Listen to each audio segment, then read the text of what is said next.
Okay, so let's say that we've made our questions.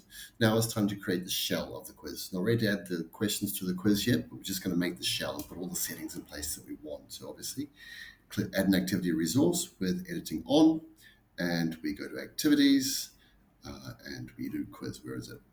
There we go. Let's give it a name, if you like, and then you want to put the instructions in here. Now you know me, I always put that text box in and we write the instructions. And what I find works best is as we go through the setup, we come back and write the instructions then. For now, I'm just going to write ABCD. So first of all, timing. Do you want timing on your quiz? And do you want a time limit? So if you enable this, you can say that students can spend this long, let's make it three weeks doing the quiz, whatever you choose, okay? And then when time expires, which is this time limit, when the time expires, the open attempts are submitted automatically. There's a grace period when open attempts can be submitted, so they can finish the question during that grace period, which may only be 2 minutes. And attempts must be submitted before time expires or they're not counted. So if they are halfway through the quiz, bang, they're out, they get nothing. You can see these attempts, but it's very tricky and it becomes complicated, and you want to make this as simple as possible the first time out. Please also be aware that I'm sorry there's so much information. Open the quiz and close the quiz, then the time limit starts within that period. Grade, uncategorized for now in your gradebook, which we're not going to cover in this course. Grade to pass if you want to play with that.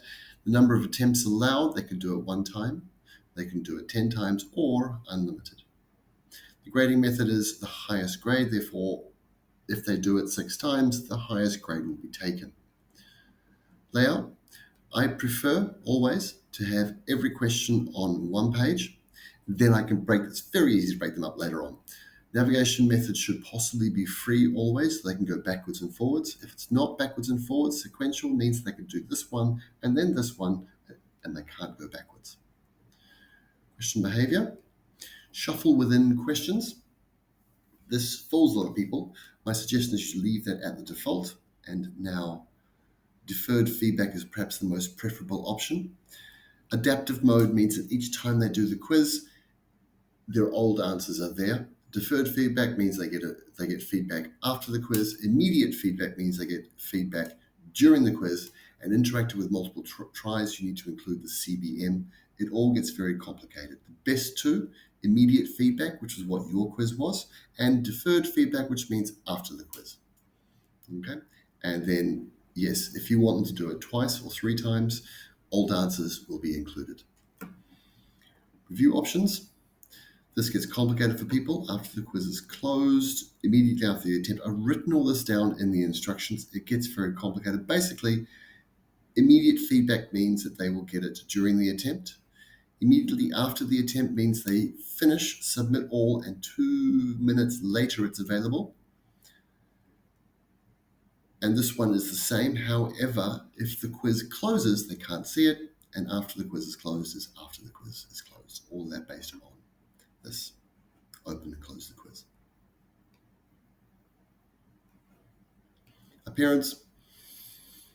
There's no great importance here, but I like to have the large image. It just makes the students feel like they're being watched a little bit if the quiz is more important than just testing that they know stuff. Okay.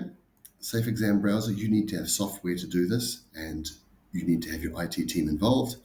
Extra restrictions on attempts require a password, so you have to give them the password before they go in.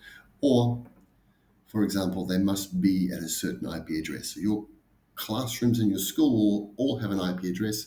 Your IT department can do that for you, tell you what it is. Delays between attempts, and it just gets more and more complicated. Then overall feedback. Overall feedback is this one here. The right answer is obviously the right answer. The general feedback, when we wrote the questions, we saw the general feedback, and that's at the beginning before the options. And the specific feedback is the feedback you write for each correct or incorrect answer. Whether correct is right or wrong, and marks how many points they got. Again, all that stuff will become more clear when we get towards the end. Overall feedback we talked about. Common module settings, activity completion, those things are also things general to all of the activities and resources in Moodle. So that's your quiz made. Save and display. Okay. Now we get to add questions. Let's do it very quickly because this is the quickest part. So we add from the question bank. We change the category to category 1, where we made all those questions in the previous video. Tick here, the T, I don't know why it's a T, and then we add them to the quiz. And essentially, you're done. If you'd like a page between number 2 and number 3, there's now a new page. And between the pages, you can add a section heading.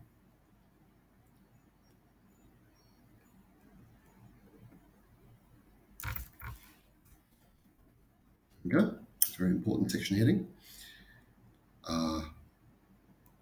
I'm now going to remove each of these questions. Okay, so I've removed the questions. Now we're going to add a random question as every staff member asks that question.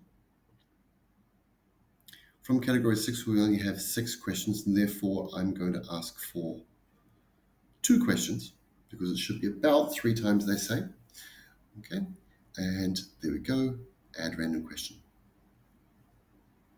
The issue with this is we can't edit the questions because what is seen in the previews and what is seen by the students is always going to be something different, especially when you have a larger number than what I have. But that's how you add random questions. So therefore you can add 2 random questions from category 1, 2 random questions from category 2, etc., etc. I hope that, one more thing, sorry. Grade. You can make the grade here anything you like. It doesn't have to represent these numbers. The total because there's 2 questions, 2 marks. So you can make it out of 87 should you choose to click save, and that's what the test will be worth, no matter how many questions you have in there. All done. I hope that helps.